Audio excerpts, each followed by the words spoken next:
The corridors of royal power are built not only on tradition, but on trust. And sometimes that trust unravels with a single sentence in a forgotten email. In late September 2025, a storm quietly gathered around the Duchess of York, Sarah Ferguson.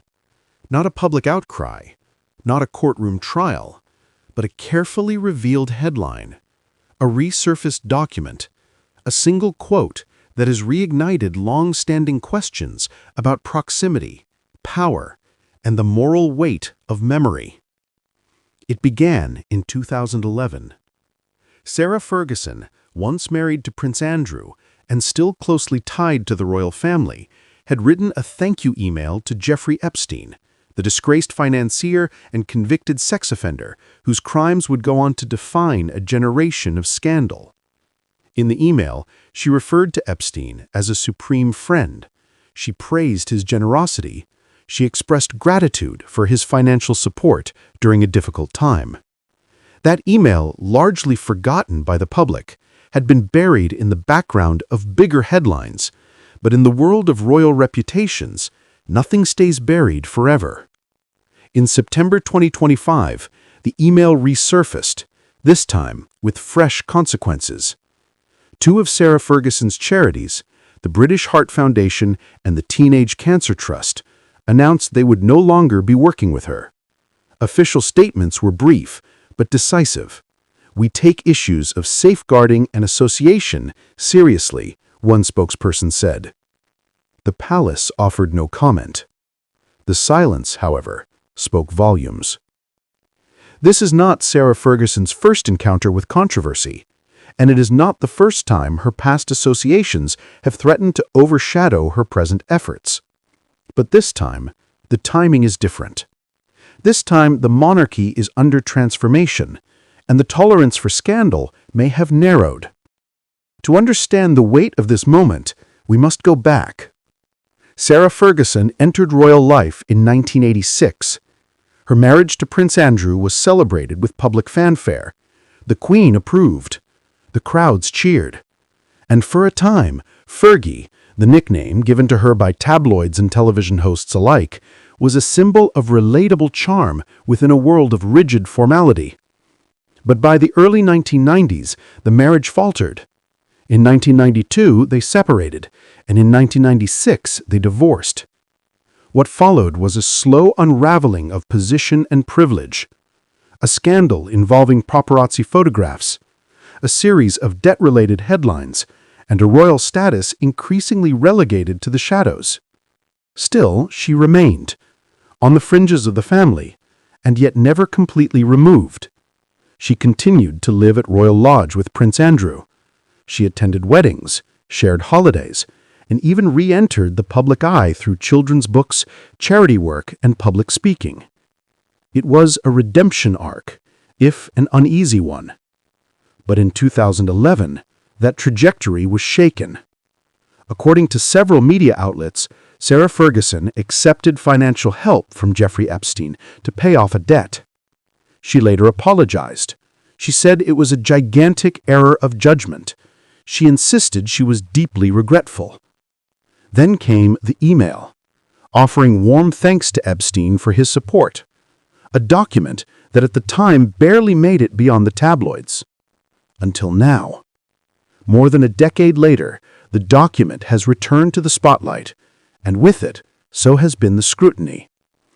King Charles III, now firmly seated on the throne after the death of Queen Elizabeth II in 2022, has taken visible steps to slim down the monarchy.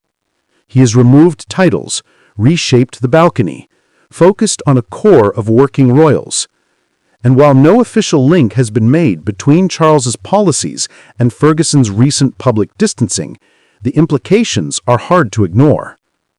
Earlier this year, reports circulated that Sarah Ferguson was not invited to join the royal family's Christmas celebrations, a notable shift given her attendance in 2021 during the Queen's final Christmas at Windsor.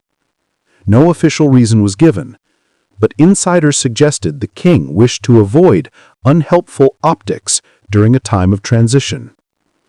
The resurfacing of the Epstein email only adds fuel to that fire. The charities that cut ties with Ferguson this month are not royal foundations, but they are high-profile organizations whose affiliations carry public weight. Their distancing is symbolic and strategic.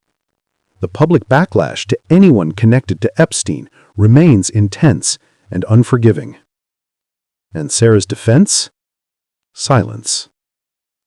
No statement has been released, no apology updated, no new context offered. Her official website has not addressed the resurfaced email, and as the headlines gather momentum, she remains once again outside the gates, visible, known, but unacknowledged. Meanwhile, Prince Andrew, whose ties to Epstein were far deeper and far more publicly condemned, remains in a state of royal exile.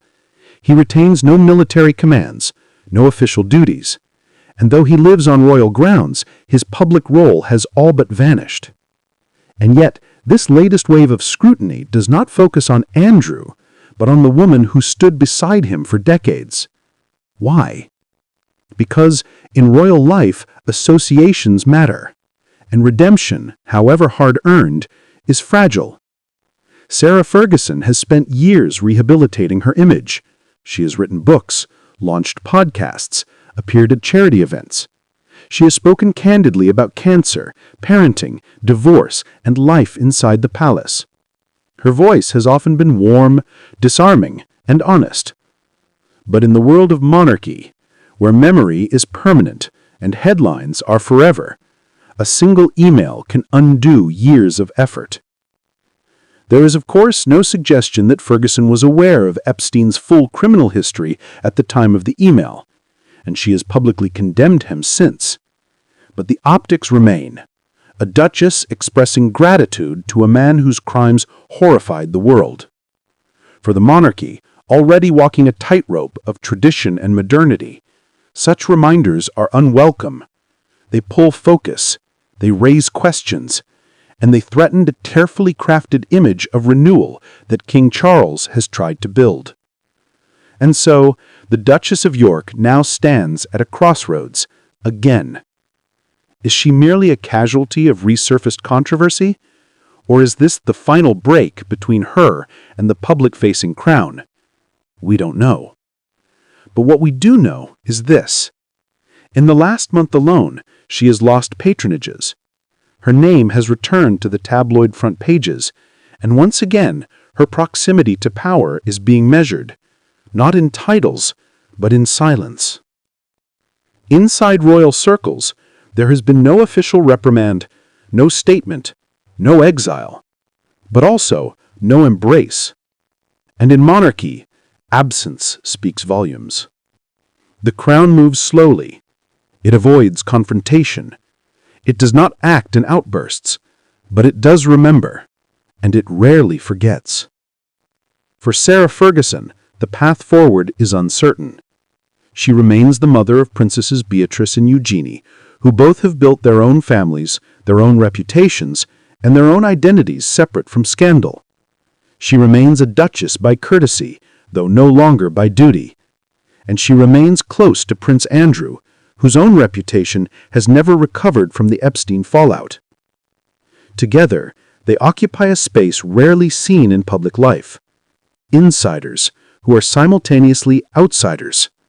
Royals by name, but not by function.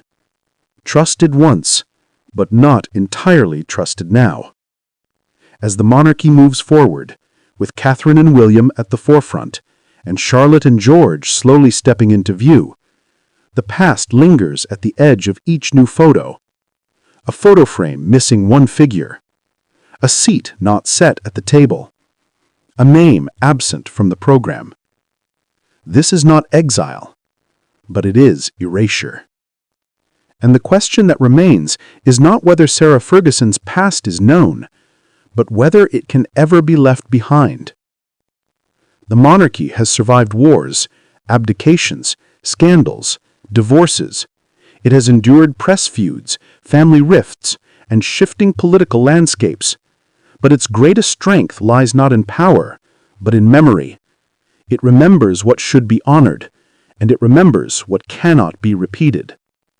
What happens next may not come in a headline. It may come in a photograph, a program, a seat.